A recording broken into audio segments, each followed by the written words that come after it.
Okay, here's my video demonstrating my project. So here I'm gonna show off Pong 2, just the base. And so I have this one loaded into slot 1 of the programming on the flash. And so I will show myself powering down the FPGA and then powering it right back up. And so this is going to display Pong 2. So this is the rotary encoder for the left paddle. This is going to be on Arduino 6 and 7 for clock and DT. It doesn't really matter which one you plug into which, it'll still work. And then hook it up to VCC and ground. Same thing with this one. This one is hooked up to Arduino 0 and 1 for clock and DT. And this will control the right paddle. So I have to click key 1 in order to start the game. And then key 0 will reset the game. And then the score is kept on these 7 segments. So I have to be kind of fast to start the game and then do the paddle.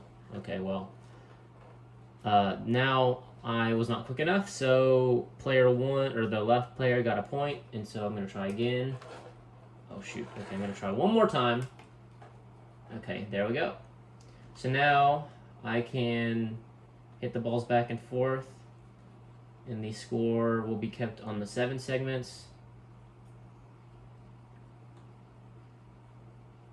So the ball moves depending on where you hit it on your paddle. So if I let the right player score, the right score goes up, and each time a set or a volley is complete, you have to press key 1 to start the next volley. And in the base game, the color is just going to be all white. And then, yep, this is how the game goes. And the ball speed does slightly increase in the base version over time, just to make it a little interesting, but not that drastically. And that is that. So now I'm going to demonstrate Pong 2A. And so this one is not loaded into the flash, so I'm programming this one by hand. So now I can unplug the... Okay, that was my thing of pins. I'm going to unplug the second rotary encoder because that is no longer needed, because the onboard accelerometer is going to be used to play. So now the this rotary encoder is going to control the left player, and the accelerometer is going to control the right paddle.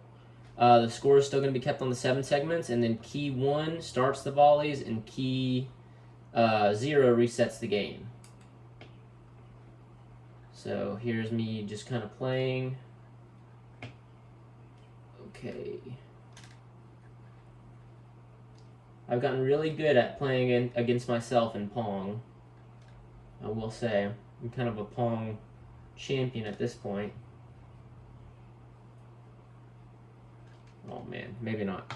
So anyway, you can see there the score incremented. And there we go. And there's a little bit of English on the ball just to make the game a little interesting, even for the base and the second version here, Pong 2A. And you can see the score keeps going up. So now I'm going to demonstrate what happens when a player gets to 11.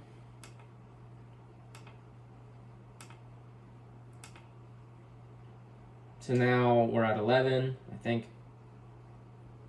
Yeah. B is 11. So now if I start the next volley, it'll reset the score and reset the game. And that is what I wanted it to do. So key 1 also becomes a reset button at that point. So if I score a few times and then press key 0, it'll reset the game. And when the game is reset, the paddles don't move. And that is intentional. So now, improved Pong is on the onboard flash. So I'm going to use my little jumper wire here to short out JP5. And then I'm going to power cycle the device. So there's no rotor or no secondary rotary encoder needed for this one. And then I need to hook up the buzzer to ground and IO12. So now the buzzer will buzz when you hit the ball on the paddle or if the game ends. So now you can see there's an on-screen scoreboard, and the paddle or the rotary encoder controls the left paddle, and the accelerometer controls the right paddle. So now I'm going to try and play against myself and show what happens when you get to 14 volleys. So this may take a minute. But first I'm going to show the left scoreboard works, and when you score a point, the color palette changes. That is intentional. That's how I wanted it to happen. So you can see the score goes up and up and up. It changes color randomly. So it gets to a 10, it goes to the other thing, and then it plays your sound. And then you can reset the game. And then now I will, oh shoot. Now I will show that the left scoreboard works, and you can hear the buzzer faintly. It's hard to hear when it hits the paddles. So now I'm going to try and get to 14 volleys. And you'll notice the ball speed will start to increase. And there's a little bit of English on the ball, so where you hit the paddle determines the angle of the ball. Oh yeah, see? Hit the corner, so it went really sharply up. So now, oh man, okay, let me try and get back. So when you get to 14 volleys, the color palette changes and it goes to red. And when it goes to that 14th volley, it goes from red to purple. So it'll fade in between the two colors, giving kind of a dramatic effect. And I think it's really neat when that happens.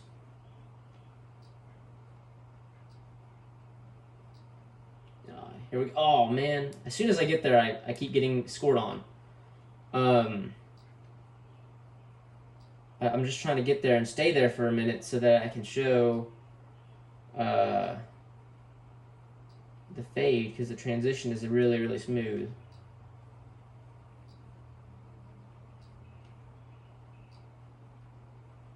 And the max speed in this version is much higher than the other versions because it's improved Pong. You've got to be an improved player to be good at it. You can see it gets really fast. So you can see that color transitioning. I think it's really cool. I like purple a lot, so that's why I chose to fade to purple. Oh man, this is really quick. Oh, and I got scored on. So there you can see how that works. I'm going to score on the left player to show that the right scoreboard works as well, all the way up to 11.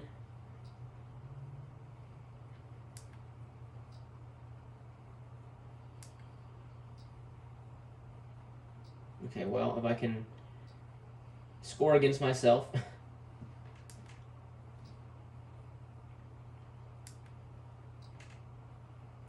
And you can see that the ball starts off on a random Y angle. Now, I purposefully have it always go towards the right paddle because that's how I wanted it to happen. You can see that when you win the game, it buzzes until you reset the game or continue. So you can either press key 1 to reset the game when you win the game, or you can press key 0. And you can press key 0 at any time to reset the game to 0-0 and make the paddles stay still. And so that is my demonstration.